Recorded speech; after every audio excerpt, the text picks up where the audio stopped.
Well, hello to everyone. And somebody's got their mic on. Okay, welcome Earthlings to Biotensegrity Party number 12.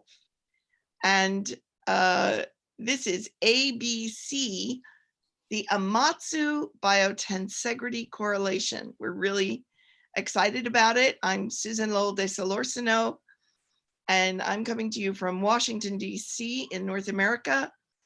And I'm here with my co-hosts, Chris Morita Clancy, who's in Deep Cove near Vancouver, British Columbia. Hi, Chris. Hi, Susan. And my other co-host, Graham Scarr, who's in Nottingham, UK. Hey, Graham. Hi, Susan. And today we have special guests, Seán Beakey, who is co-hosting with us. He's going to be taking the reins in just a minute. He's in Dublin. Hey, Seán. Hi there. And then we have Jane Langston, who's in East Anglia in Suffolk in the UK. And we're going to be focusing on Jane's book as well as Amatsu. Hi, Jane. Hi. It's great to have you all. Please let us know, because we just love to see it, who you are, where you are, and how you found us, what your interest in biotensegrity is. If you pop that in the chat, that's something we love. And your camera and mic will be off for most of the discussion, but after the hour mark, we'll go to our less formal structure. And you can turn on your camera, and our guests will take questions and such. So I think I've covered most of everything. And Seán, would you like to do the toast? Certainly. Oh, yeah, why don't we do the toast and then we'll hear about sponsors. So folks, could we all raise our drinking vessels for the pleasure that is the Biotensegrity Party number 12. Cheers. All right, cheers. Yum, yum. Graham, are you gonna talk about sponsors? That was going to be I can. Not all prepared for this. We're about to be me, Susan. Graham, why don't you tell us about when you had joined the circus? I want to hear that story.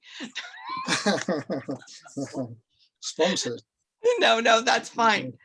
We're not as organized as we thought we were, but you know, you don't want anything too well planned. I'm going to jump in, Susan, and tell us about the sponsors today, okay?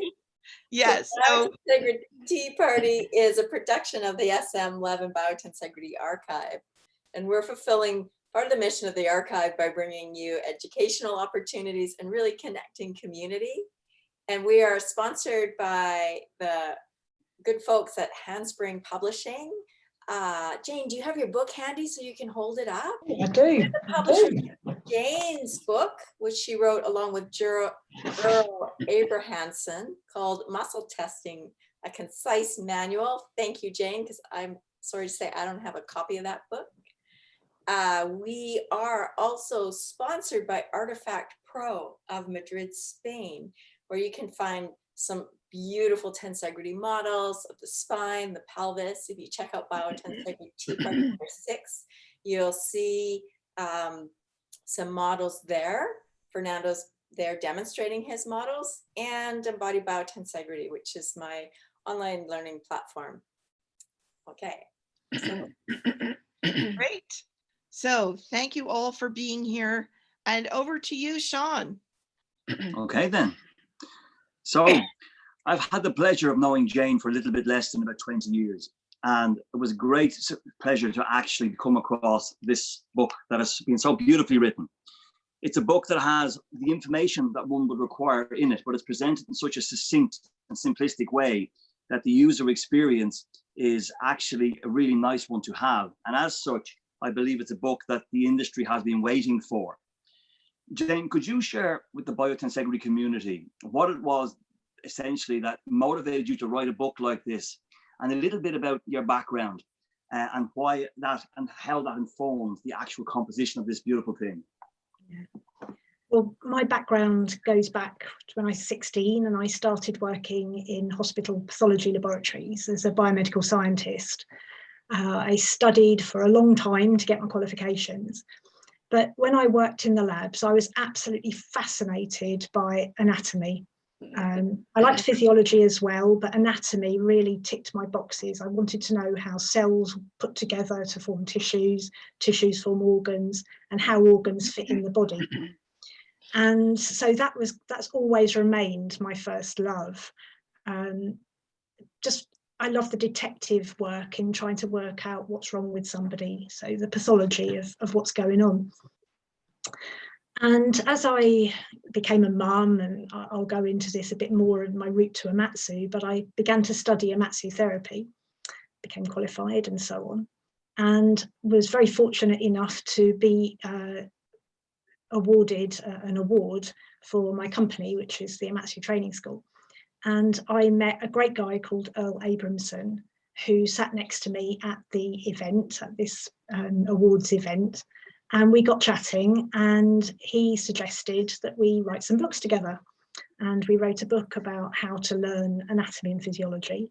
But muscles were our real thing. He is a sports therapy lecturer at the University of East London, and he's a very passionate educator. And so we realised that there was a need to teach muscle testing, because we do muscle testing both in sports therapy and also in Amatsu therapy. We needed a book that laid out muscle testing in a way that you learned the anatomy of the muscles, but also a bit more than that. You needed to know how to test it from a sports therapy point of view, but also the more kinesiological, softer touch that we use in Amatsu. We needed to present all the different links and associations that there are in a muscle. And as we began to write it, I went on a James Earl's Born to Walk course. And he happened to mention, as he was lecturing, that he hadn't seen an anatomy, book where there's like a muscle with a list of origins and insertions and everything underneath. He hadn't seen a book that listed the eccentrically loaded muscles, because if we're spouting lots of things about biotensegrity, we really need to consider more than just the individual muscle. So we then began to look at each muscle in turn, and in our book we do list some of the eccentrically loaded links. So you understand that the muscle you're testing isn't just in isolation. There are lots of others that help that muscle work and help control that muscle's contraction. Brilliant. You referenced in your book that you're creating an understanding, an enhanced understanding, in fact, of muscle function. What is it about the book that you feel offers that particular characteristic? Well, looking at the eccentrically loaded muscles, looking at the synergists, it helps you to, in each part of the muscle test, it tells you how to palpate each muscle, so how to actually feel it, what you're supposed to be feeling, where it is. We wanted to combine the idea of sports therapy testing and sort of manual therapy testing and the way that Amatsu tests it, which is slightly different. There's a definite difference in movement. We really wanted it to be a learner's book and a practitioner's book. What we really wanted to do was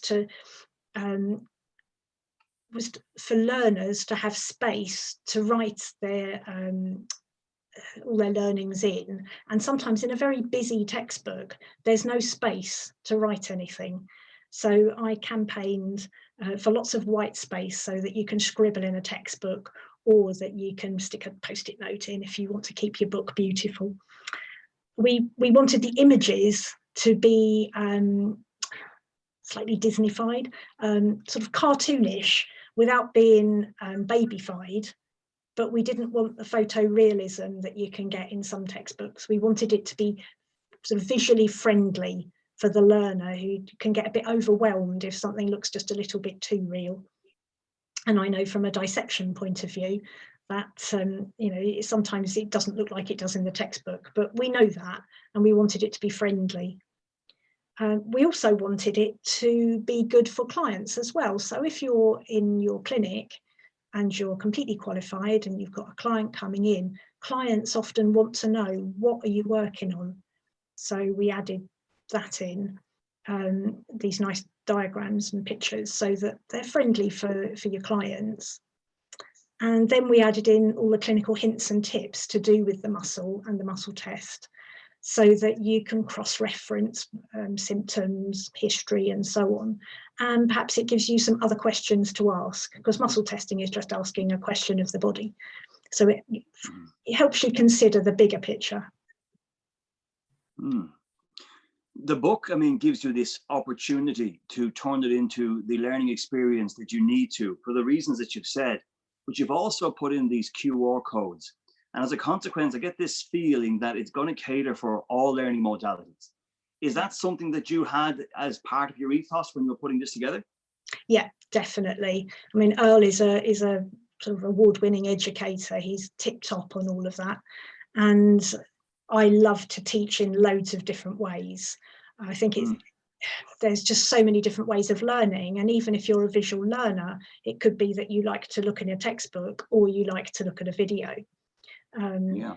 So we chose to put the QR codes in, and the QR codes link you to a video of the actual muscle tests. So you see where the muscle is in a picture, the origins, insertions, or attachments, should I say, and the actions are all listed, so you can read them. Then it goes on to show you how to test it from a manual muscle testing point of view. And then it goes on to do the more kinesiological test.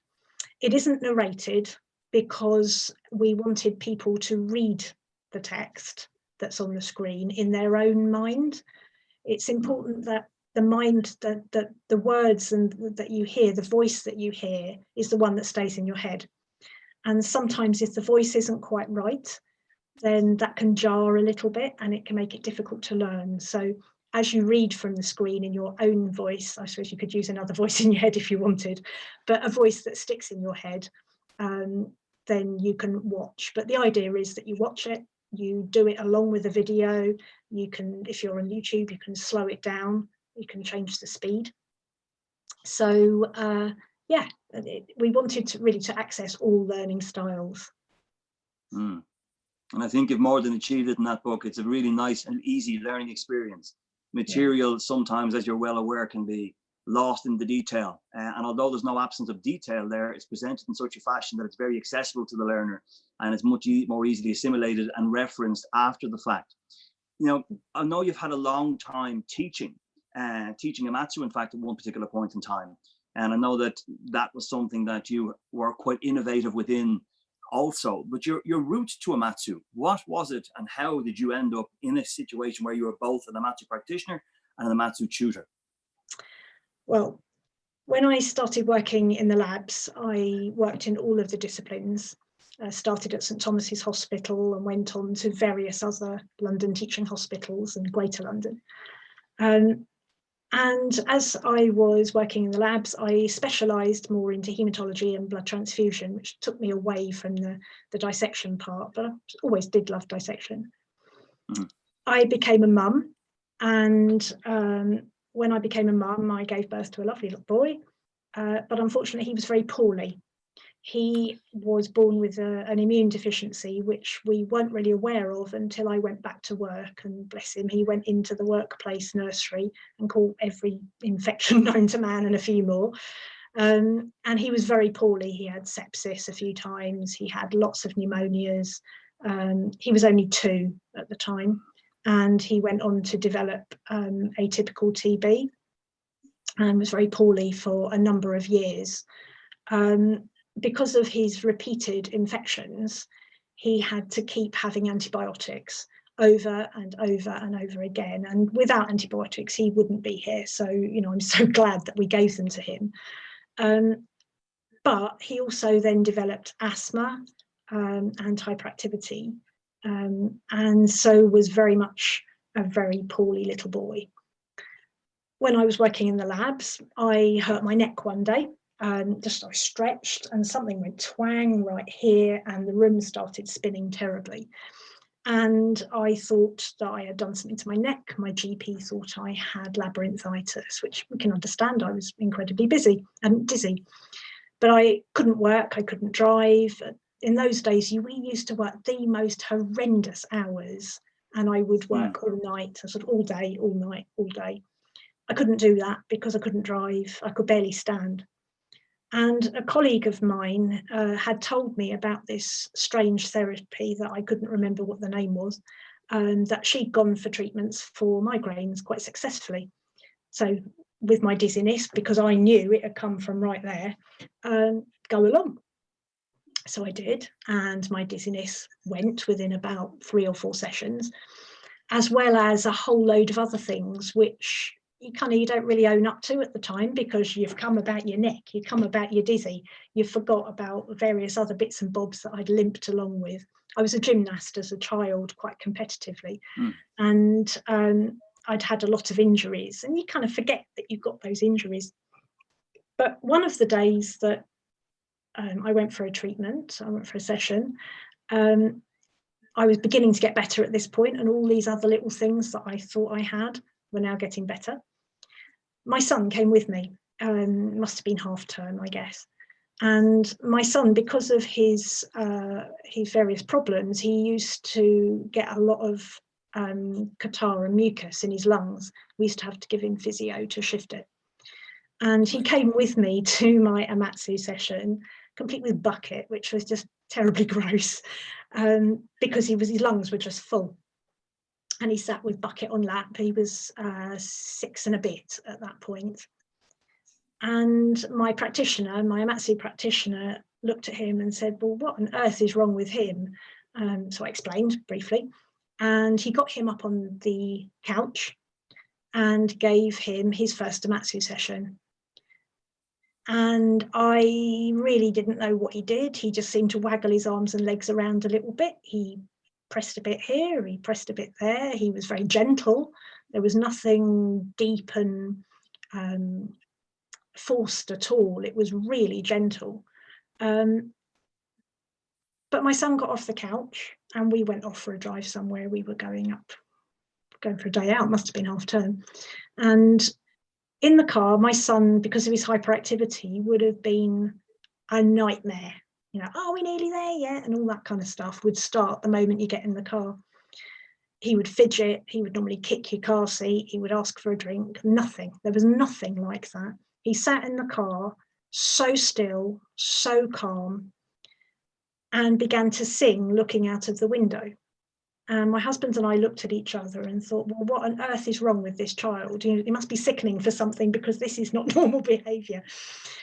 But the reality was that David, just even on the first session, had completely transformed into a normal little boy, a happy, well, normal little boy.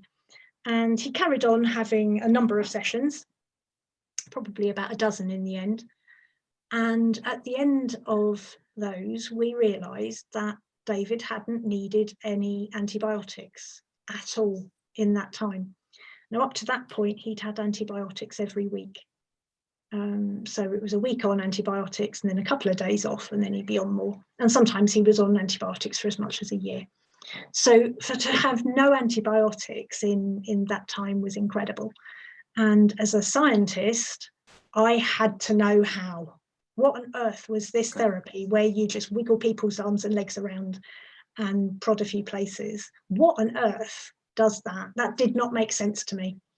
So I spoke to my practitioner, who was just about to start his first Amatsu course as an Amatsu teacher, which happened to be near where I lived. I lived near Watford at the time in northwest London. And I went along and I started learning Amatsu, and I very quickly realised that this ticked all of my boxes. It brought together the feeling of movement that I'd loved as a gymnast. I did a little bit of dance, but mainly gymnastics. It gave me that feeling of gymnastics for me is the nearest thing that I can think of to flying. you get that feeling of weightlessness with effort, no effort at all, when you do it right. And if you do it wrong, it's really hard work. And I recognised that I really enjoyed it, that I was managing to get people better in ways that I had no ideas that I could. And I loved the detective element of it, which ticked all my boxes from a pathology point of view. As a scientist, I like proof, I like evidence, I like to deeply understand what's happening. And so I quickly realised I'd been a training officer in the labs, teaching people up to MSc level. So I did realise that I wanted to teach Amatsu quite early on. Before I'd actually qualified, I knew that that was a path I wanted to take. Yeah. What about you, Seán? Because you're a teacher too. My route into Amatsu, we go back into the 90s. I was running gyms. I had several gym management contracts, but I was also working in the capacity of a trainer for teams. Now, within that mandate, I had various clinics using conventional massage and shiatsu and things like that. And I developed a nice reputation, in fact, for being efficient in that specific arena. But one of the gyms I had, we had a room that we rented out to various therapists, and a fellow came in to us who had a very early understanding of what Amatsu was. In fact, at that stage, they were calling it something a little different. But the people who he was seeing were way beyond anybody that I could have helped with the skills that I had, even though I appeared to be doing very well in that industry. So I asked this fellow pretty much what was he doing, and he described to me his understanding of it at the time. And I then asked, could he teach it to me? And that was the beginning of my Amatsu association. Now that in turn then took me to the source, and I went through the Ireland-based tutor, then eventually ended over with Dennis Bathroom in the UK. And that was my route to Amatsu. And it wasn't too long after that then that I decided that I thought it was an important enough therapy, but also methodology for improving the community, that I then wanted to teach it. And that was the motivation for that. Yeah. I mean, when you find yourself in a situation whereby you start to have a passion for something that informs your life so much, it's difficult not to want to be fully immersed in it in every single way. And maybe more to the point, it's probably more benevolent of you then to ensure that you're in the position that not only can you share the treatments with people, but for those who want to learn it, that you can share the accessibility to the therapy as an actual modality that they can use themselves. And that's been a beautiful journey. Yeah. I mean, everybody who's on here, I can see some names that I know. I can see a lot that I don't know. So, Seán, what is Amatsu? How can you explain it to people who don't know? So, there's going to be a lot of commonalities in how we would describe Amatsu from the point of view of it's a hands-on technique that seeks to create the maximum amount of correction in the most non-invasive way. But of course, we share a lot of characteristics with other therapies. But what makes Amatsu unique is the modality of eliciting the correction or helping the person to make their correction is really where Amatsu identifies itself as being a little bit different from the things that I'm aware of, that is. Amatsu, of course, if we talk about maybe the origin of it, I mean, it essentially was a Japanese system that Dennis Bartram observed and brought back to the UK, and then essentially created the early construction and constraints of the therapy system. So I wonder, should we talk about where it came from and then look at what it has become, or what way would you like me to answer that question, or maybe we'll have a dialogue over it between the two of us? Yeah, tell us where its origins, and then we can go on to where it's going. So if I start then with Dennis Bartram in that regard, he was already a very competent osteopath. He studied SOT. He also had a massage background. He was also a martial artist. And in 1985, he saw Masaka Hatsumi. And this is the link that sometimes gets misconstrued between the necessity to actually be a martial artist and Amatsu. But in this particular situation, Dennis was in Japan, saw Masaka Hatsumi doing something that in 1995 started to inform how Dennis started to treat. And this was essentially where Dennis would have took the feel behind the touch from watching Hatsumi's movements and brought it back into what in Japan would have been referred to as Hichibuku Goshin Jitsu, but over in the UK, it became Amatsu therapy, named after the scrolls that all of the lineage lessons that had been learned over millennia were passed down from grandmaster to student, and in turn passed from Hatsumi to Dennis, and then Dennis on then to the various different people who studied under them at that particular time. And then Amatsu has then grown into a more formal academic study in conjunction with course writers and other people with other skills that has turned it into what it is today, which is a process where a person can come along and spend 4 years studying, migrating through the Amatsu therapist to the Amatsu orthopath potential. Your, I suppose, experience of this, Jane, you are very complicit within your school of getting some legislative, what would you call it, I suppose, authenticity maybe for your course. Yeah, recognition I mean, for it. Recognition, sure. What was that Yeah. process like? Well, it's taken a long time, 20 years. But what we recognised in our company was that in the UK, you couldn't really register it as a degree course. I tried very hard to see if we could get it registered as some kind of vocational degree course. But Yes. in the UK, that just died the death because vocational degree courses got removed anyway.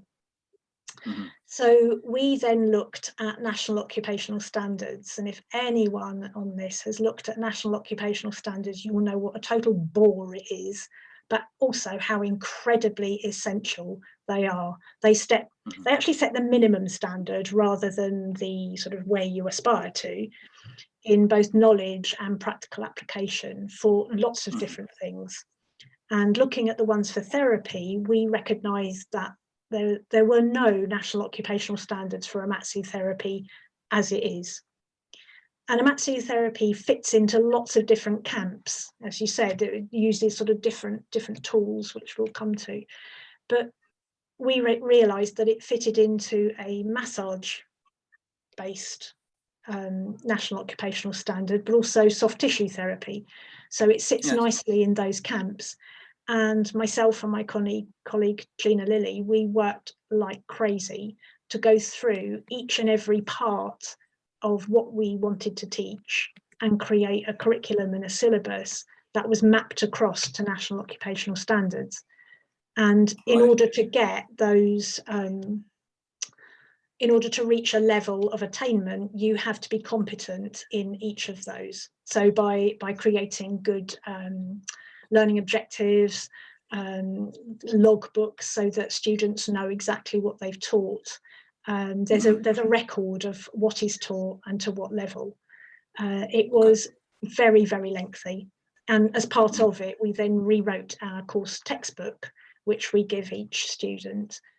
So they have it in a environmentally friendly version by email, but they also have a hardback textbook because we recognise people like to have a book open. They like to look at the pictures, they like to scribble in them or put post-it notes. So yeah, we've worked so hard on bringing that up to scratch. And what we wanted to do as well was reference the material, where it's come from. So we give the nod to anyone that's contributed to creating Amatsu to be what it is today. They're all credited in there. Anything which we've borrowed perhaps from other therapies like muscle testing, like some of the orthopedic tests, those have also been referenced out as well. So we wanted to make sure that the lineage was there, that the right people were given the right credit, and everybody could plot across if they wanted. So it was an educator's dream, but kind of it was a bit of a nightmare to do. But please, we've done it. We had a similar journey whereby we used the GRCCT to create a title recognition, because at the time Amatsu wasn't recognized as a therapy, as we said, and of course the more groups of people that had regulatory status that we could implement to recognize Amatsu. So we of course registered the title Amatsu Orthopath, which is what we award our students in our school at the 4th year. And to protect that, we had to trademark it and make sure that it was going to be something that actually had a value that could be sustained. So delighted to report now that we're at a stage whereby we have wonderful materials to teach people with, but we also have the protection of title. So when a person works towards that academic goal and achievement, it's worth something for them at the time they get it, but also on into the future. Amatsu is, of course, always referred to as a movement-orientated therapy. How does that relate to what you teach in your class, Jane? Very much so, yeah. And when people come along, they want to learn Amatsu and they want to be brilliant at it at day one. We all do. It's a nature of the human beast, is that we want to be fantastic at something immediately. And the reality is that the natural movement that we use doesn't come naturally to begin with. So we teach things like muscle testing, like picking up limbs, how to move our own bodies. We teach things like that in a way that becomes attainable, and so you can begin to feel ease in your movement. So the first year, that's a slow process because it takes lots and lots of practice. And I liken it to if you were learning to play an instrument, you have to do your scales and arpeggios. You can't just be brilliant and do an amazing concerto without all the practice that takes to get there. So you have to learn how to move naturally. And I mean, for yourself, you've come from a martial art background. How important do you think that is to have the martial art background? I don't think it's essential. I think in actual fact, it can be inhibitory. And I'll explain that a little bit better. Amatsu is most definitely a movement orientated therapy, and it underpins everything that happens within the treatment, as we both are aware. I also was a child gymnast and then entered into martial arts off the back of that very early on. And I had the pleasure of... I did not know that, Sean. I did not know you were a gymnast. We'll do handstands jointly when we're signing off the meeting here today. But the benefit and consequence of having that type of formal training meant that I understood what form was. Yeah. And I was always of the opinion that to become formless, you must understand what form is first. Otherwise, your formlessness can just be disorganization. Now, that was my perception of it. So when I got to the stage where I started studying Amatsu, I was aware that there were movements that were required within the therapy that were very, very important for eliciting the correction and change in conjunction with the client. Now, I'd go as far as to say that when I was teaching students, I wasn't really teaching them movement. I was helping them relearn the movement that they had at one stage. Because when they were a kid, unless there was an actual structural issue or a deformity of some sort, the children move well. They move in sporadic ways. And they reflect the principles of tensegrity in ways that people who then end up with degenerated linear movements because they want to push something in a linear fashion in the gym, and they start to program out of themselves some of the important factors that are so, I guess, fundamental in all aspects of life, but in particular when a therapist is actually trying to apply an Amatsu therapy session. So when the martial arts aspect came in, most definitely Dennis saw in Hatsumi a movement potential that was absolutely wonderful and still is to this day when you look at either of those gentlemen moving, actually, because Dennis does the same thing. But the reality is most people doing even that type of martial arts don't move the way that Makisaka Hatsumi moves. There's a very small percentage that move that way. So the movement was more akin to that man and Dennis's interpretation of it that then other people then had to try to interpret and put into their movement practices. And as it stands at the moment, I mean, we have people who have never done martial arts that have made the most wonderful practitioners because they in turn embodied the understanding of what they have to do inside of their body for it to transmit through their fingers to help the client who is essentially seeking a point of which to move their body around to elicit the correction within their system. Yeah. And it is only by understanding the intrinsic movement within your own body that you can actually create an extrinsic effect to a degree that's predictable and necessary in a therapy like Amatsu. So movement, absolutely essential, and the pursuit and understanding of that is essential. But to learn it through martial arts, I don't believe that that's the way to learn it. I remember watching martial artists, and it seemed that a good martial artist could take someone off balance by just moving a tiny bit, almost infinite, I can't even say the word, a tiny bit, so that if your hand was in the right place, they would fall with very little movement needed. It would just crumble because you'd found the weak spot that they pivot around. And so... Please. No, it looks effortless when it's done well, and it is effortless, but it has the most amazing power. And I remember saying to you when we were chatting recently how I got sent flying by Rick Wakeman, who is man-mounted. And we were both, he lives quite close to me, and we just both happened to be in an antique place. And I'm rubbish at recognizing people, and I particularly don't recognize famous people. And this man mountain was standing next to me, and he bent down to to look at something, as I also bent down, and his movement went down and out and sent me flying across the antique centre. He put no effort into it whatsoever, but a huge effect. And I think that's similar in Amatsu, that we use small movements in exactly the right way that match the big effect that happens the other side of the interface, the other side of the skin.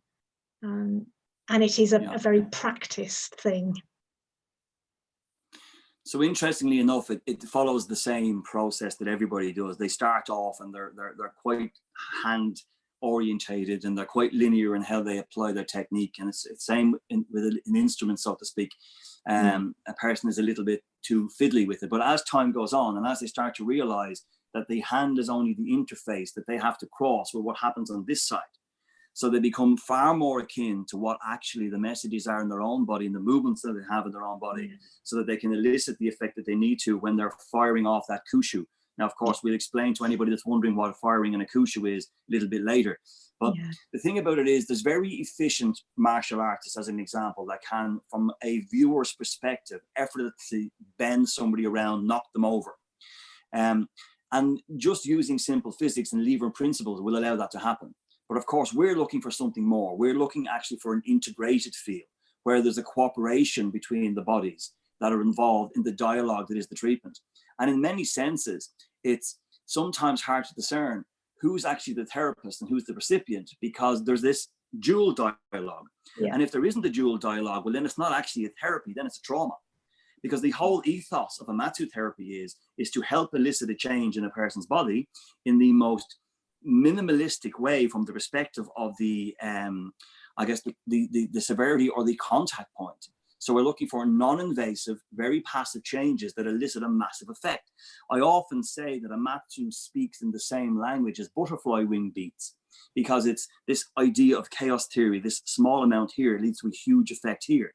And the reason it happens is that it so effectively, of course, relaxes a person's nervous system, that the adaptions that go around these lesions that a person's body have permission to leave and let go. And pathology can be reversed, and a person can make a recovery in this non-invasive way. A treatment, of course, should never be a trauma. The treatment should be a treatment, and a person should never have to recover from a treatment. So Amatsu's ethos and Amatsu's approach and methodology is very much akin to that particular idea, that it is essentially a shared experience, so that the therapist is simply providing the space for the person to get well and better. So, Seán, if Amatsu is a soft tissue therapy, the way that we've talked about it so far, it's hard to sort of picture what that looks like. So what goes on in an Amatsu balance? Great. The conventional things go on that I will mention. Of course, you will do your initial pre-screenings and you will have your observations. And this is something that's worth mentioning a little bit more. Every person is acutely aware of what's going on in their body on some level. They may not be able to vocalize that, but within their dialogue and within their movement, they will show you and demonstrate to you the limitations that they're contending with and dealing with, even in the words they choose. So the very first thing an Amatsu practitioner does is to observe all of what the client has got to say, verbally and non-verbally. Then, of course, when you've gone through the initial processes, when you actually have a client on the table, when you start to conduct your orthopedic tests and your kinesthetic tests, you're gathering information. And when you've gathered sufficient information, you will then prioritize that information to work out what part of the body are you going to engage today that's going to elicit the biggest effect for that client in the most non-invasive way. And that's where we get to bring that word kushu back into the conversation again, because we're looking for this critical point of change, the point in which the body perceives to be the priority that will allow the maximum amount of, we'll call it release to occur, and therefore body balance to reestablish itself. Now, a nice analogy for this is that if I caught this top on a briar, it's pulling all the way across me here and down around my waist, and I can come along here and give my neck a little bit of space by pulling here. I can even lift it up this way to free it off. But it's not until I find this piece and let it go that the lesions drop out.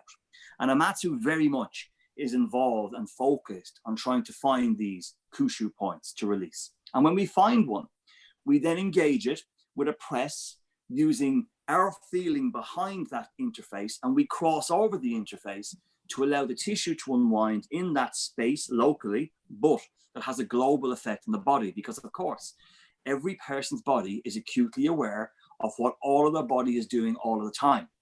Now, again, they might not be able to vocalize on it, but of course, we know as part of this Biotensegrity community that we have that beautiful fascial network that's working with the nervous system that is constantly informing all of the body all of the time. So when you find these points on the body that are relevant to helping a person reverse their condition, ailment, or disease, and you fire it off, you then have this beautiful benevolent treatment that you've just shared. And that's what allows a client to get better. And that's largely what I believe an Amatsu therapy session looks, sounds, and feels like. Yeah. And also at the end, you check everything to make sure that they were okay at the end, that they're going out in a good space, yes, in a good shape. Check your work and gives them validation too. Absolutely, yeah. Now, in what way does your understanding of anatomy and physiology help you understand Amatsu? Because we understand that it's a movement therapy, we understand that it uses the concept of biotensegrity, but how does anatomy and physiology help? So of course, initially with our students and my own learning experience, we learned classical anatomy. We learned what we would call things in their isolated positions, which of course, as we migrate towards the biotensegrity understanding, that becomes less important. But I do feel that it is essential that if you're going to engage with a person, put your hands on a person, it is absolutely fundamental that you understand the territory, not the map. So from the very early stage, we will show people the map so they can get a general understanding of where we're going to encourage them to put their hands. And then we will teach them to feel the tissues and structures underneath their hands. So it's a necessary stepping stone, one that I absolutely fundamentally enjoy. But it's a necessary stepping stone to make it ethical for a person to put their hands on somebody else in a benevolent, therapeutic way. Absolutely. So it's very important. But the thing about it is that it's something that never stops. As we're both aware, Jane, you've written a great anatomy book as well, that you can continue to study anatomy for the rest of your days and still be surprised by it and the uniqueness of one person to another, which is something we put across all the time. Our students, you know, the ICV valve might be in a different place on one person to another for a whole myriad of reasons. And that's what keeps this interesting and fresh for me, the constant necessity to continue to study and be surprised by that is the beautiful form of a person's human body and how it's put together and constructed. Yeah, certainly the uniqueness of each person. You know, we're built individually. Each person is built in their own way, and then they use their body in whatever way they live their life. So their body is unique, not only in its anatomy, but also in how they use it, which means that changes their shape. Right, that learned behavior, sure. Yeah, it can have a knock-on effect to the way that they use their body and the symptoms they might have, their pathologies. Everybody is unique, and I love that. I love the curiosity. I mean, when an Amatsu balance occurs, when this happens, a person has effectively changed shape within the parcel that is their body. They're in a more efficient position to do what they do, closer to the biotensegris optimum that we all pursue. More often than not, that individual has got to leave the practice and now start to reevaluate how they have been moving and sitting and standing, because they have a habit that's familiar to them, but not necessarily good for them. And they have to leave with the awareness of this new shape that's being created that is very good for them, but not familiar. And they have to break these habits. And it's with that in mind then that we offer them a form of prescriptive exercise or movement-orientated activity. And this is another way in which Amatsu is a movement-orientated activity, because the person has got to take their understanding of their movement and enhance it in conjunction with the treatment that we've offered. And that's where the true assimilation of Amatsu into their lifestyle occurs, where they start to actually enter into that personal dialogue with themselves to improve their own understanding of their movement in the same way, but to a more domestic degree that our practitioners have to. Yeah. So where and what do you foresee is the future of Amatsu therapy? The future's bright. We're in a situation right now. It is very bright, because of the improvements that have been made to the modular content and the presentation, and the fact that the teachers have been teaching for quite a while now, and they've really polished their skills. And there's networks of people working together with different skills to make Amatsu what it has become. You know, we're now ready to start sharing this with a broader audience. We've all been so busy in our practices that none of us have ever advertised our practice. It's purely word of mouth, and the schools have been the same. You know, my website has sat there with nothing done for donkey's years because it's irrelevant, because of this beautiful community share. Now, however, we want to take it out and broaden our horizons. So there will be more schools popping up around Ireland and the UK. We will be looking at other parts of the world, including Canada, the United States, and we'll start branching further into Europe. And with these competent, both therapists who have become tutors, and I think it's very important to draw that distinction. It's really important that you have a tutor that is a practitioner. So we'll never lose a sight of what it is that you're teaching a person to do. And there's a few of those around now at a really high standard, ready to share, and that's where we're going. You need the clinical skills as well in order to teach the clinical skills. You need context, don't you? Yeah. And certainly my own school is affiliated to Amatsu Therapy International UK. And we've worked really hard at getting recognition for Amatsu. And we now sit on the General Council for Massage Therapies, which is great to have an association which is quite small, but sitting in amongst the big boys like the Sports Massage Association, Massage Training Institute, all of those. It's great that we're actually, we sit alongside some really big names, and people are beginning to know what Amatsu is. And that's where Amatsu deserves to be. Yeah. And you know, the people who have been involved all the way along from the time Dennis took this out of Japan to where it is now, deserve to have Amatsu sitting on a shelf with other big names. As I mentioned earlier, we did it through the GRCCT, but it was a pleasure and it felt like a justified result. But as I said, the benefit now is to the people who wish to come to learn this, because they will be the beneficiaries of this established therapy. And I shall look forward to sharing with the respective individuals who present themselves in the future. Brilliant. So I wonder, should we open up to questions? Actually, can you talk a little bit before you do, and we'll do a station identification. Thanks, guys. This is so fabulous. But will you answer one question from me? I'm going to jump in, and then we'll do the station ID, and we do have a few questions. Thank you. And I just want to know, I don't know that everybody knows the way I do, that everybody who studies Amatsu studies Biotensegrity. Can you talk about that relationship? We embed it right from day one. I'm not an expert on Biotensegrity, you guys are, but I understand how it works. I was lucky enough when I was in my clinic years ago to have a client who was an architect.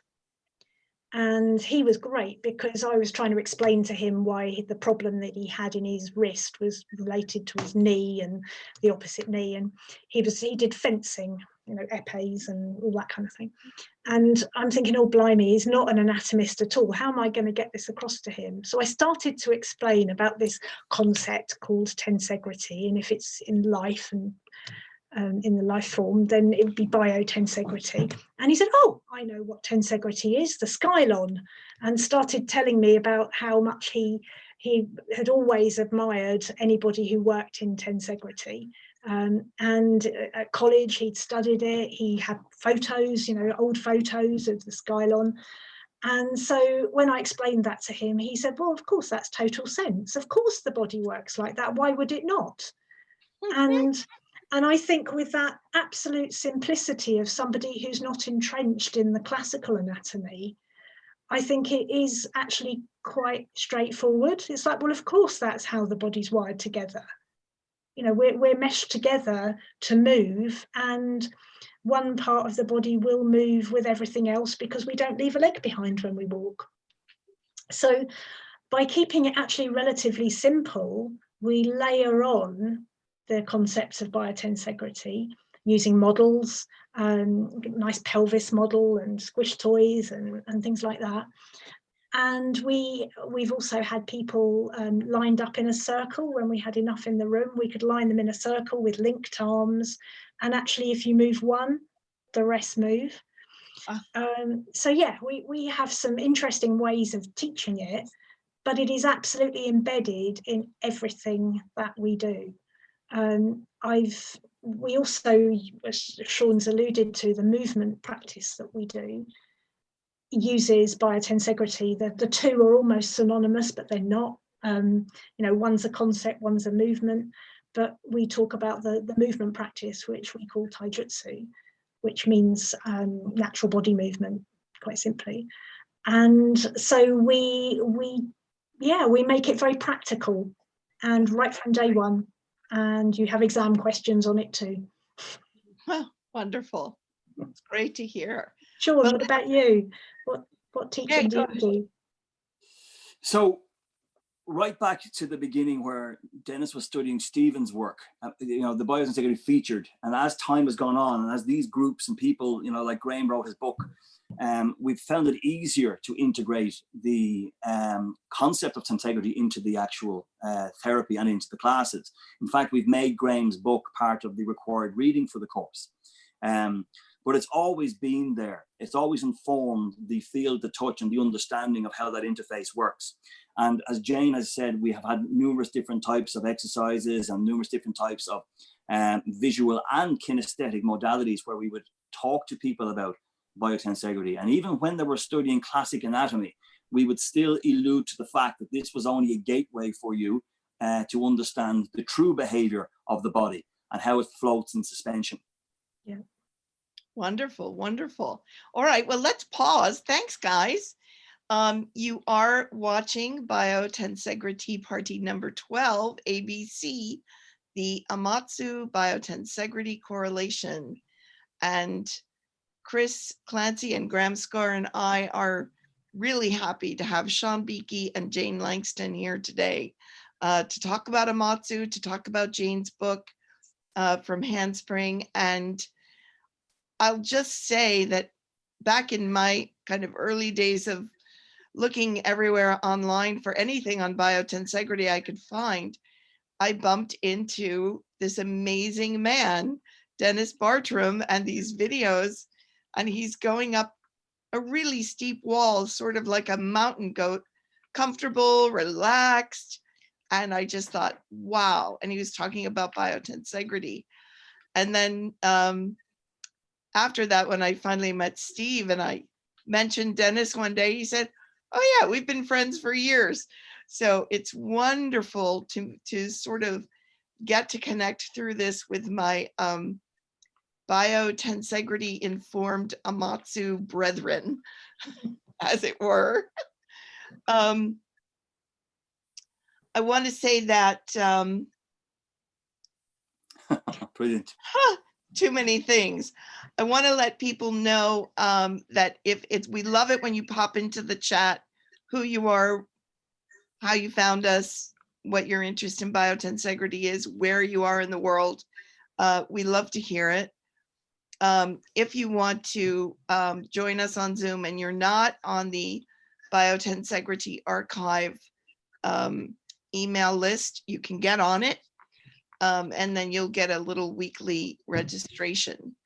On the 3rd of July, we are putting together a sort of Biotensegrity Party International Party, in that we want to start as a group, but then go into a lot of multilingual language-based breakout rooms, because we've had a lot of requests for people who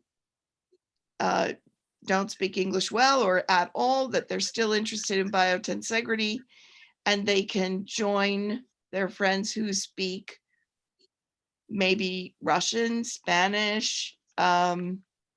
We would like to have French, Italian, Portuguese. So if this is something that interests you, you can pop it into the chat and let us know, because we're going to be setting that up in advance. And I'll turn it over to Chris to tell us about our sponsors. I will, but before I do, I'd just like to add that if you're watching this on YouTube, you can also send us an email and contact us through the biotensegrityarchive.org page so that we can know what languages you're interested in. Yeah. So our sponsors are Handspring Publishing, and they have published Jane's book. Do you want to give us another show, Jane? Which she wrote along with Earl Abrahamson, Muscle Testing, a Concise Manual. And the folks at Handspring are just very supportive of their authors. They are a fabulous company that we are really happy to be in collaboration with here.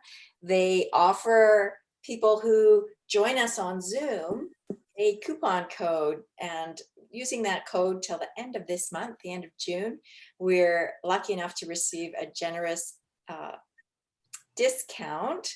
I've added the code to the chat, and I will do it again after I finish my sponsorship announcements. Also, the Biotensegrity Party, sponsored by Artifact Pro of Madrid, Spain, and you can check out some of their wonderfully constructed tensegrity models by looking at Biotensegrity Party number 6, Model Zoo. Fernando Tejeras is very skilled at creating these models and moving them around. He has also offered us a coupon, which I have not put into the chat yet, and I will, or perhaps one of my colleagues will if they know it off the bat. And Embody Biotensegrity is the platform that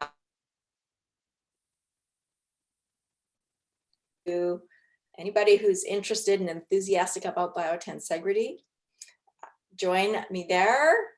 We have often Susan, Graham, Marianne, Rachel, Eileen, I see your picture here. Many of us are getting together and we have a lot of discussion-based conversations.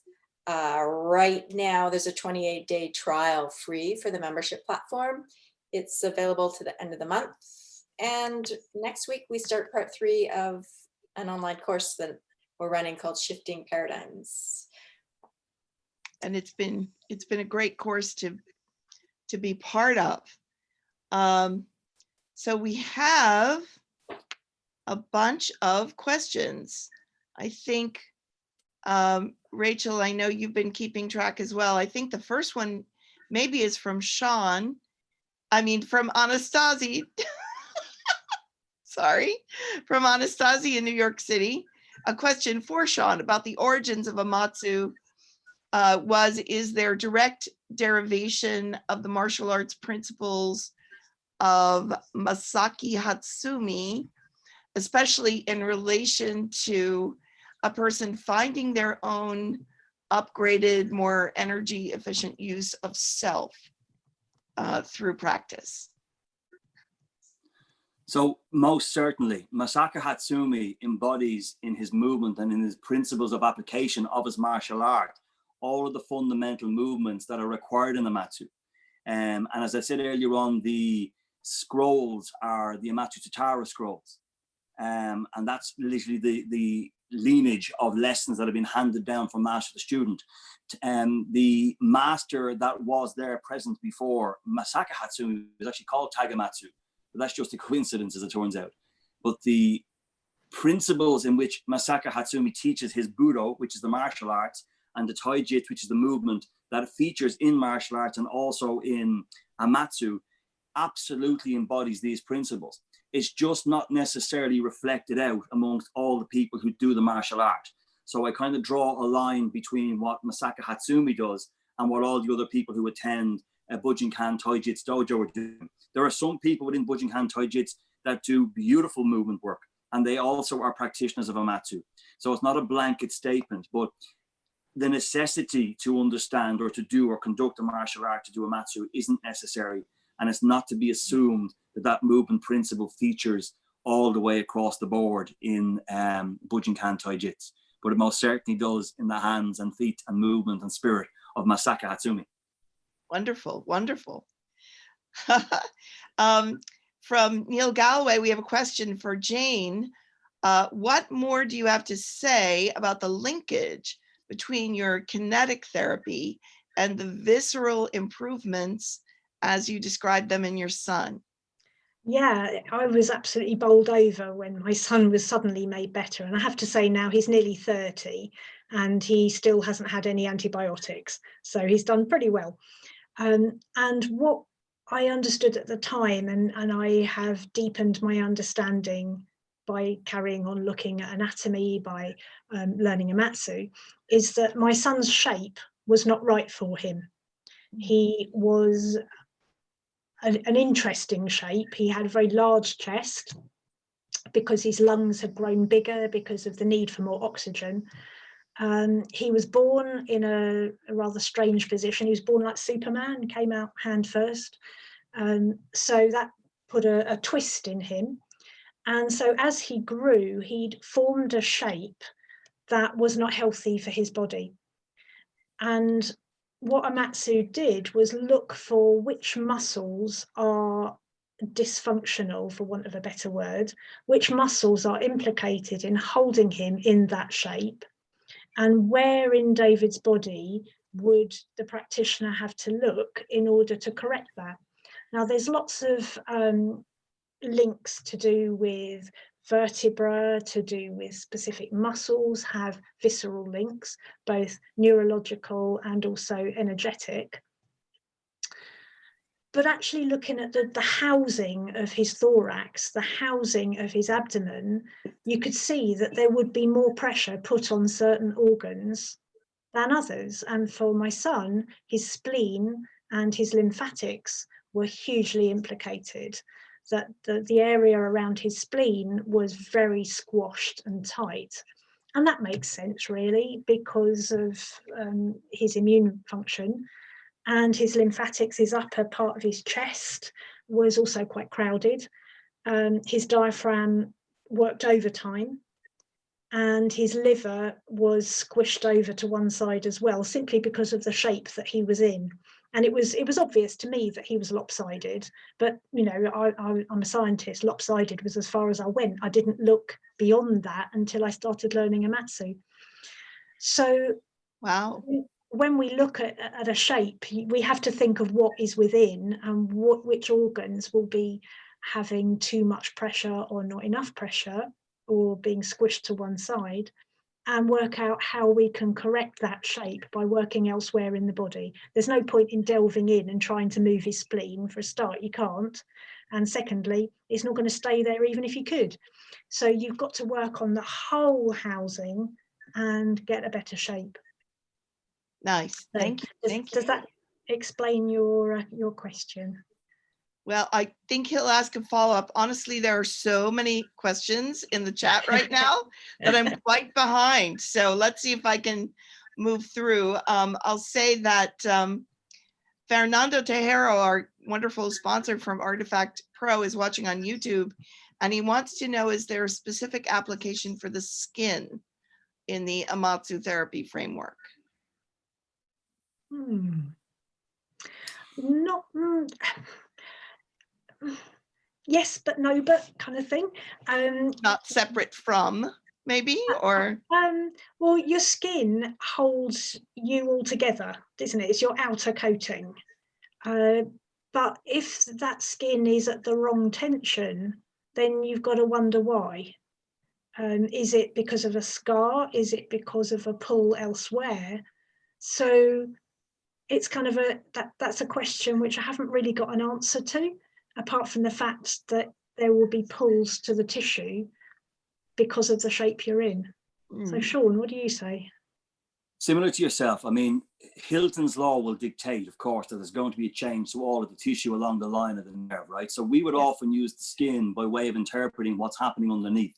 We would do a thing called skin drag, where essentially you're running along the skin, you're checking for thermodynamics, you're checking for tensions and pulls, and it can often be very informative to the practitioner for what's happening underneath.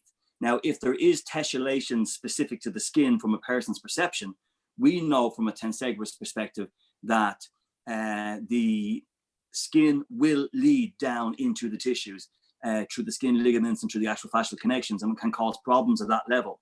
But we can perform local corrections on the skin. But on the basis of what I said to you earlier on about Amatsu looking for this Kushu point, we tend to find that we don't have to look at the skin in isolation very often. We tend to look for the deeper, more significant point or critical point of change. And when we elicit that change with the client, when you go back and check the skin, you will find that the tensions have loosened or the lesion pulls will have gone.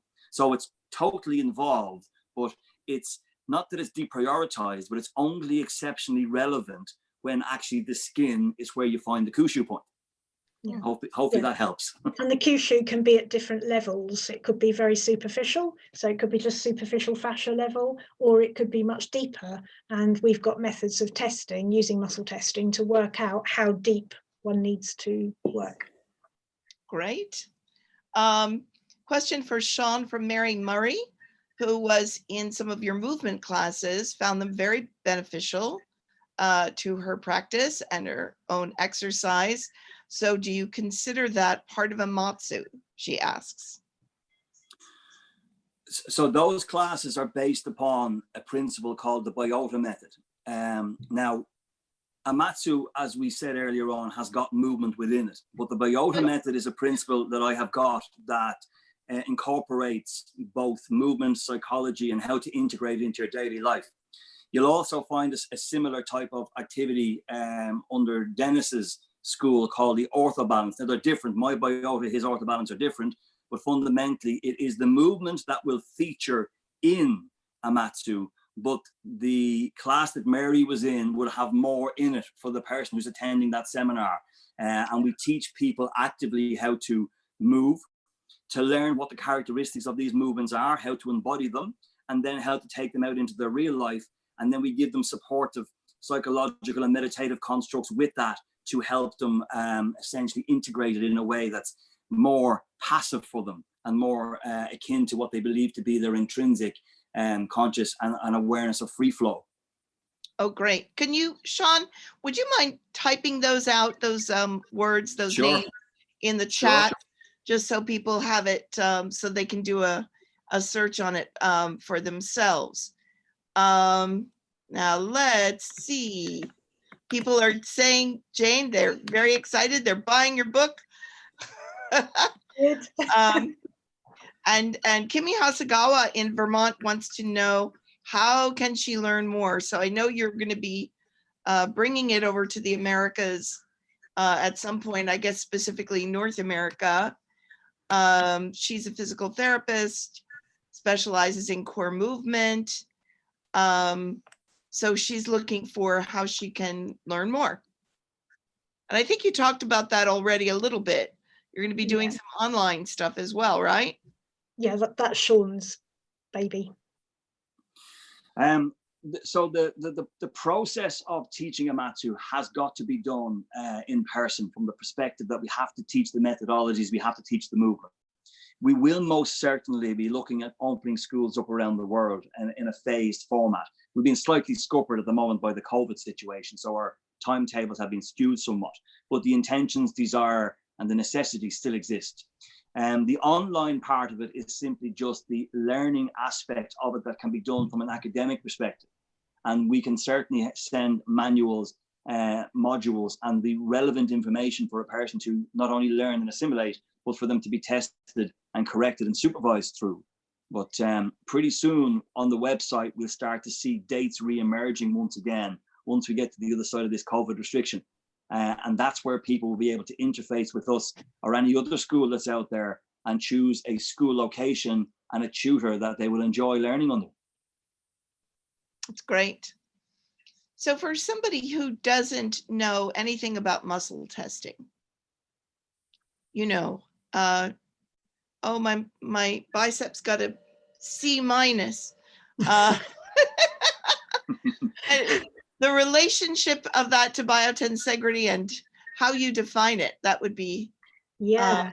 Now, helpful. muscle testing, sort of manual muscle testing, is more classic in its anatomy thinking, that you bring the origin and insertion of a muscle closer together and ask the client to stay there whilst you exert some pressure, basically against gravity and an extra bit of pressure, to see how strong that muscle is. And it tends to be scored from a 0 to a 5, 5 being amazing, 0 being as weak as anything, and all the levels in between. Now, the trouble is with manual muscle testing is it really needs the practitioner to be absolutely well calibrated as to what is a 5, what is a 4, what is a 3, because if you are hugely strong yourself, you can very easily overpower little old lady because her muscles aren't quite as strong. Whereas if you, the practitioner, aren't very strong, you may be on a different calibration chart. So you have to be very specific for yourself and not really compare the scores that you, the practitioner, are getting against somebody else. These are specific for you. And manual muscle testing is great. It has some fantastic results. But usually it doesn't really think terribly much about biotensegrity. It doesn't look at the overall picture of the body.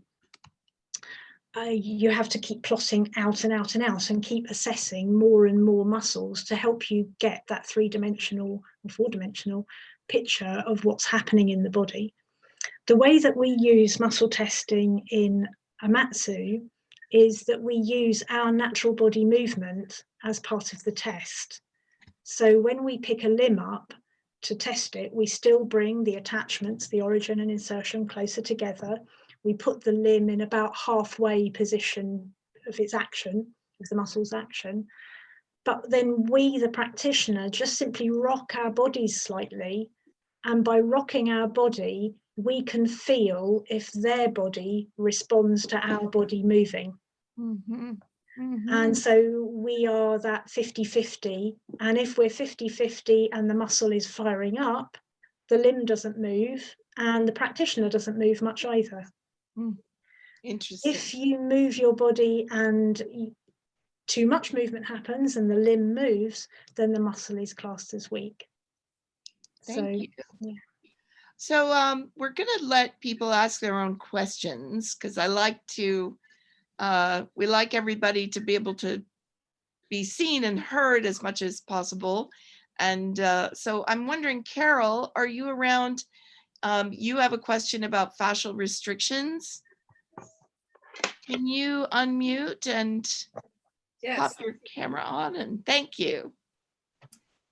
When I had to switch over to YouTube to watch it, I couldn't picture what Jane and Seán were talking about. I've never seen it done. So I switched over to YouTube and saw Jane, a 2-minute demonstration Jane was doing on a young man. And it reminded me of some of the stuff that Liz Koch does with her pelvic work. But what I really mostly was thinking of when you were talking, especially about your son, was, and the body shape interfering with his ability for the organs to move, is that fascial web, that vibrating fascial web, vibrates with subtle energy, and that subtle energy is a communication system with all the cells. So all the cells know what every other cell is doing. And with fascial restrictions, whether they be through dehydrated tissue or structural problems, ribs pressing on spleen or liver or lungs, the organs can't talk to one another. And so you can't get the total homeodynamic of everything being holistically in balance.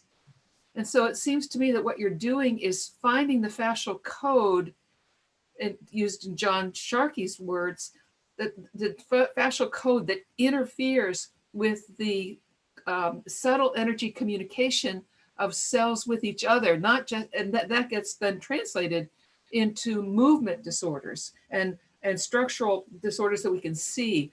Would you agree with that? It's not a sort of language I would use to describe it, but yeah, I would agree.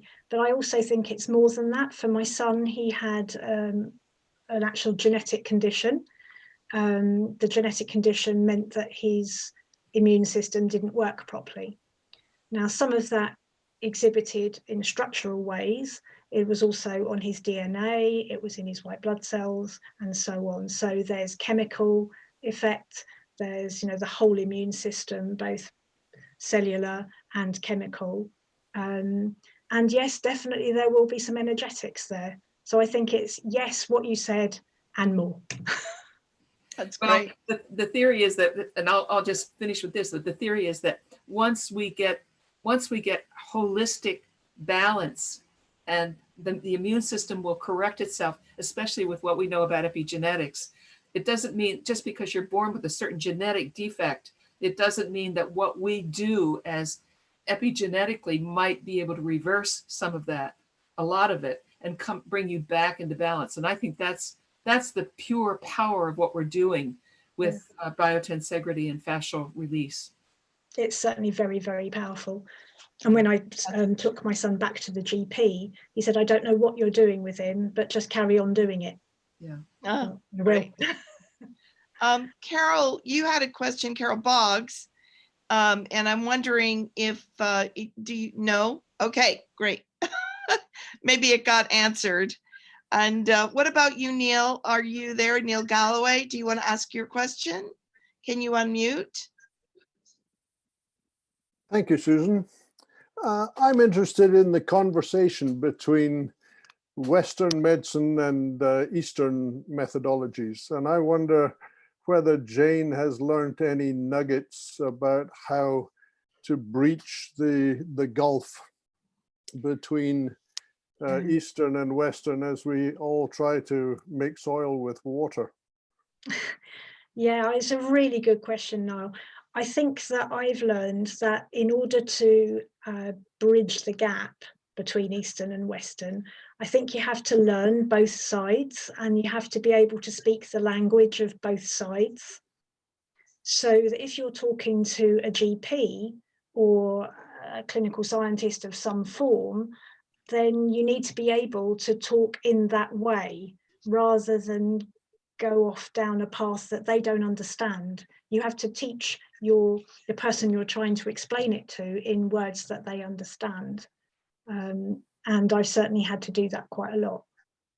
And I've come from a scientific background. And when I left pathology, my colleagues were faintly dismayed that I left, you know, a really good career. I mean, I still remain a fellow of the Institute of Biomedical Science. I haven't dropped that, and I'm still absolutely, you know, pro pathology. But they were dismayed at the thought that I was going off to do something which they considered to be a fluffy therapy. So I put them straight that it's not a fluffy therapy. It has hard science behind it, but it has a very open mind to that hard science. We apply it in a way, we always do it with an open mind. So yeah, to answer your question, Niall, I'd be just really careful of what language I use, that I would speak the language that the listener understands.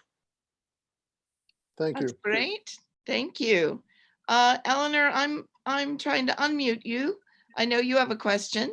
Well, I just got so excited about the idea of DNA, children coming into the world with genetic issues, because it's my love talking about epigenetics, as Carol was saying. And this is my experience in my Feldenkrais practice and the way that I'm working with the idea of the gentle touch, communicating into the biotensegral communication within the fascia all the way through the body.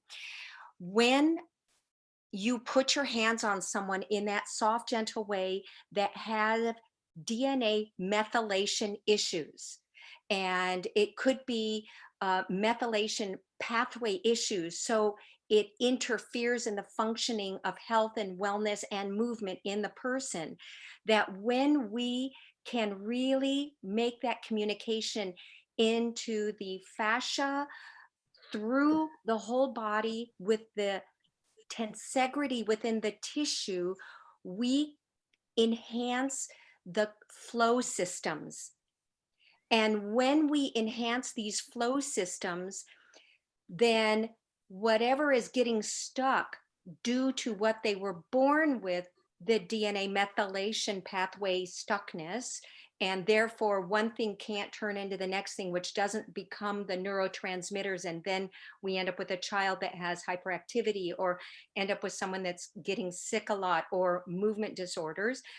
Then we get those flow systems to function, the pathway functions better, and they seem to become healthier, their movement improves, their methylation pathway cleans up, and suddenly their epigenetics doesn't have to be, and their genetics in that which they were born with can still be there, but it doesn't dictate their daily life. And that's what I find so interesting. So I'm so thankful, Jane, that you're telling your story of your son, because so many of us in here who are the manual therapists probably have experienced that, if not within our own families or on ourselves, within our practices with the hundreds of people that we've melded with. Yeah, thank you, Eleanor. I have to say that most of our clients that come into clinic tend to come in with a bad back or a dodgy hip.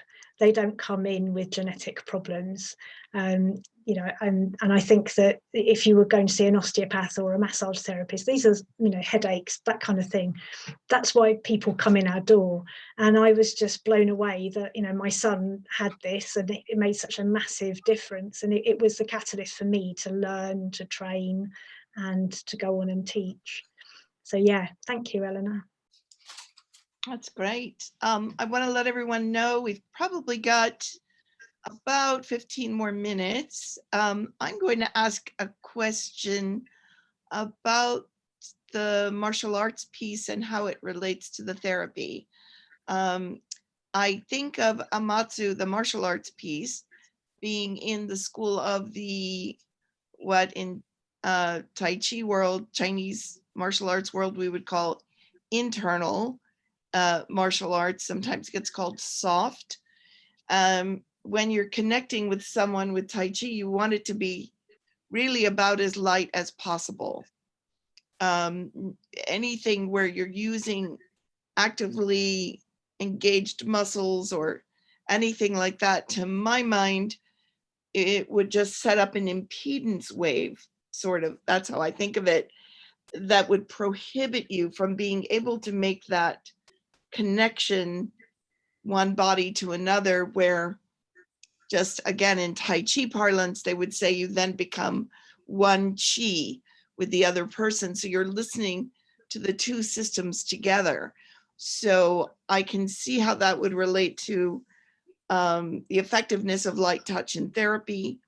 And I'm just wondering, as I suspect, is this the way the martial art functions as well?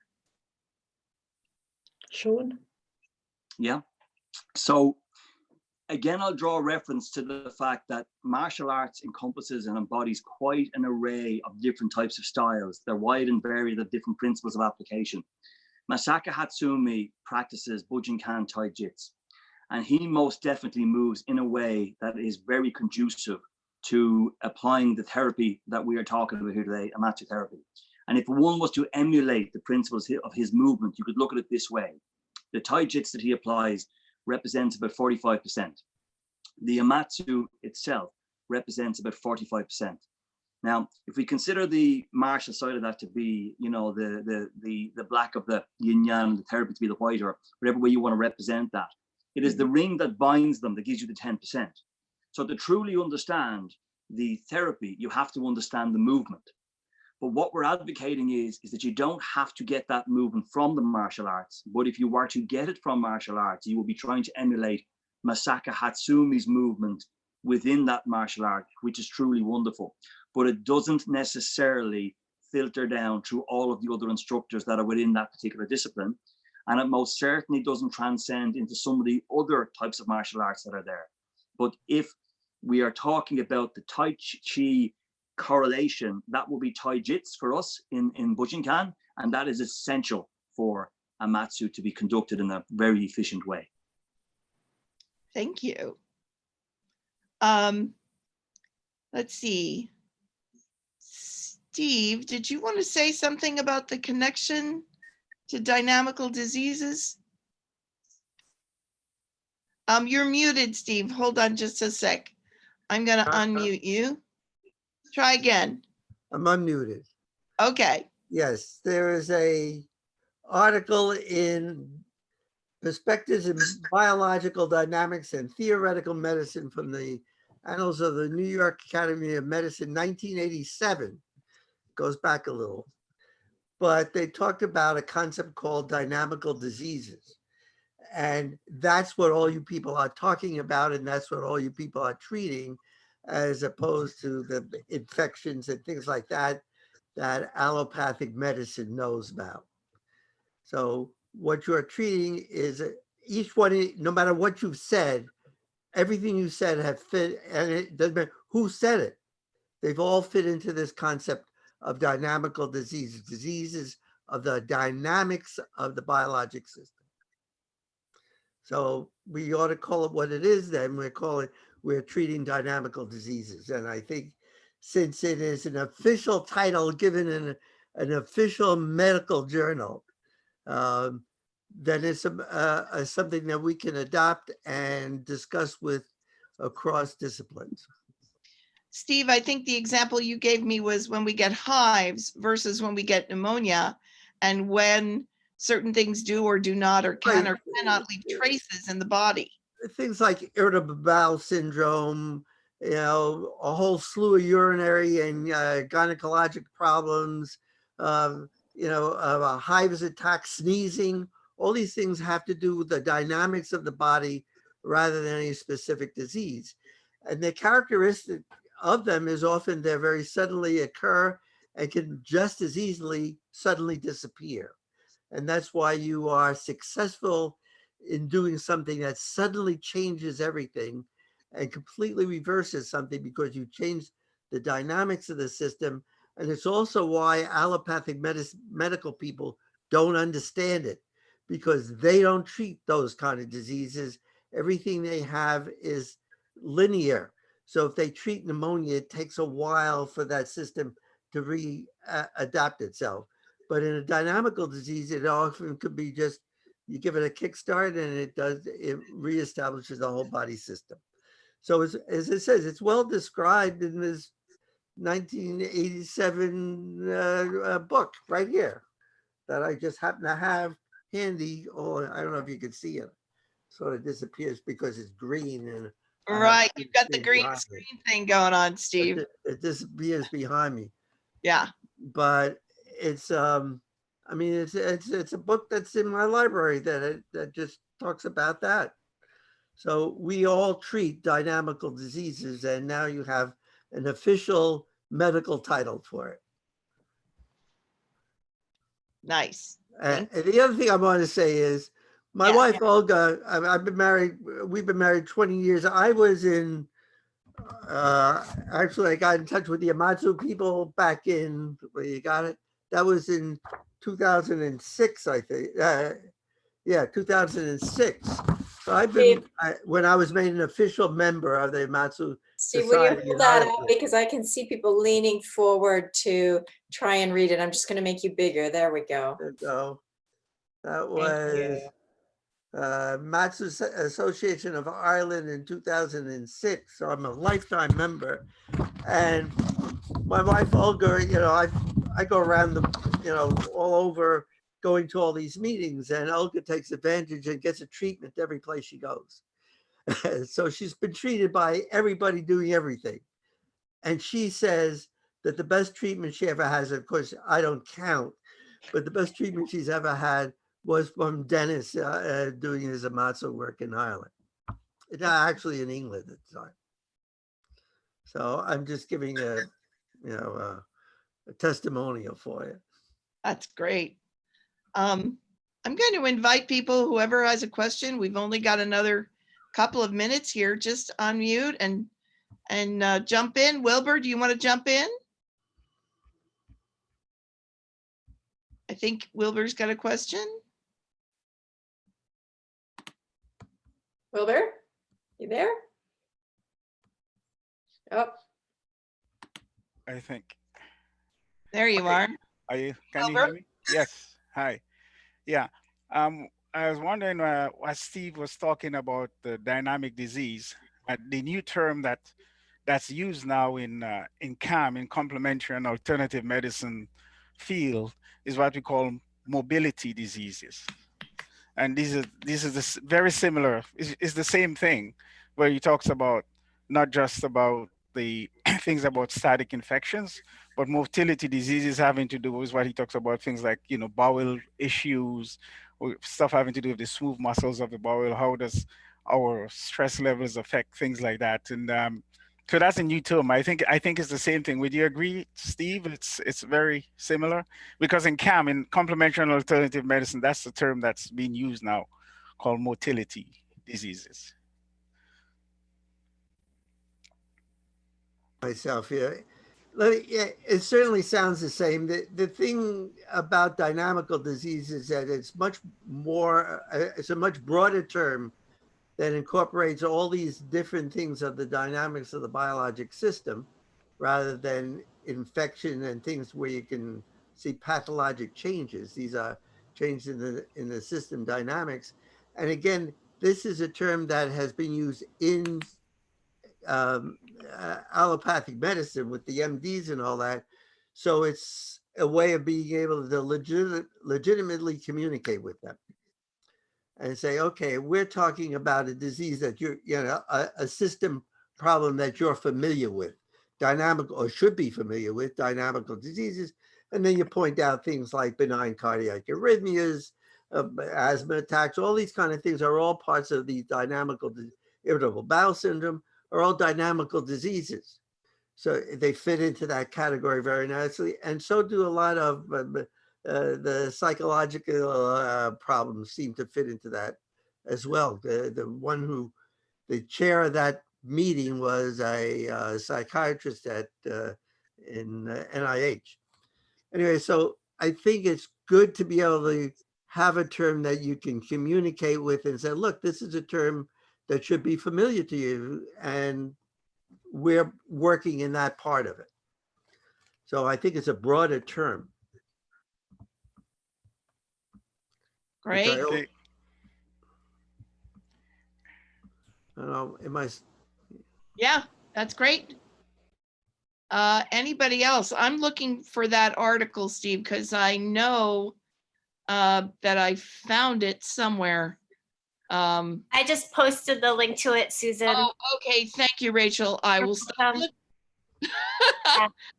It's also in last week's newsletter if anybody still has their copy of that. Great.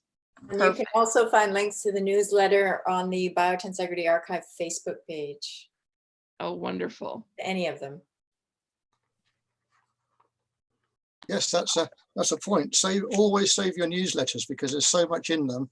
You can come back to them in the future when things pop up and remind you. Yeah. And I think we're probably almost out of time now. And I want to say a big thank you to Jane and Seán for a wonderful discussion that included all of us about something that many of us didn't know much about, and now we're well much informed. So before I end, I want to tell you that this Biotensegrity Tea Party is brought to you by the Stephen M. Levin Biotensegrity Archive. And if people on YouTube want to know more about this, they can go onto the archive website, register for the newsletter, which will then give you access to the Zoom meeting where you can put your questions in directly and mingle as well with all the participants. Next week, we're looking at musicians and body mapping with Doug Johnson and Melanie Severs, who I believe are professors at Berkeley University. Is that right? No, Doug's at Berkeley School of Music. Melanie is, where's Melanie? Chicago, I think. Chicago? No, Chicago. No? He's at University of Wisconsin, I believe. All right, well, that sounds right to me. okay. Wherever they are, they'll be joining us next week. And also Jeremy as well, I believe. So same Right. time, next Friday for the Biotensegrity Tea Party number 13. So I'll say, Well, Susan? before you say goodbye, two things. I think Elizabeth Larkham has a question, and I didn't know if Rachel was going to ask for her, because she says Elizabeth's been trying to ask, but she's stuck in a chat. So do we have time for that? I think we could. I think we can just probably unmute Elizabeth's microphone. I'm unmuted. That's good. Oh, there we go. So, Elizabeth, good to see you. hi, Susan. Yes, and you as well, and everybody. I'm so enjoying this and so inspired by the information. Jane, would you speak about, perhaps summarize, if possible, what you see as the recommended frequency, duration of sessions, recognizing that every client is individual? Absolutely, every client is individual, and I think that the majority of people tend to come about 6 or so times weekly. I have worked on people closer together than that, sort of every day. Actually, I have, and I have made huge strides working in that way.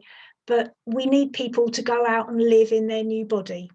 It's important that they live in their new body, they move better in their new body. So we tend to say around about a week between sessions. And then as their symptoms begin to dissipate and more healthier movement patterns are taking place, we'd say to move it slightly longer apart. If you can imagine that the therapy teaches them how to be well at a muscular soft tissue level, you need lots of practice, so you need lots of sessions close together. And then as the body begins to be better practiced at moving in that way, less sessions. And depending on what's going on in your life, how you lead your life, and the reasons why you have what you have, it could be that you carry on having sessions to keep you absolutely in the right place. Other people, they're mended, they go away again. But a lot of people will come back for maintenance sessions because they recognise that the life they lead isn't conducive to a healthy body, and Amatsu can keep them in that healthy space. Thanks, Jane. Thanks, Elizabeth. Okay, Graham, back over to you for the close. Well, as it's a Biotensegrity Tea Party, let's raise our cups and glasses and say cheers. Cheers. Cheers. Cheers. And we'll see you same time next Friday. All right. Bye-bye.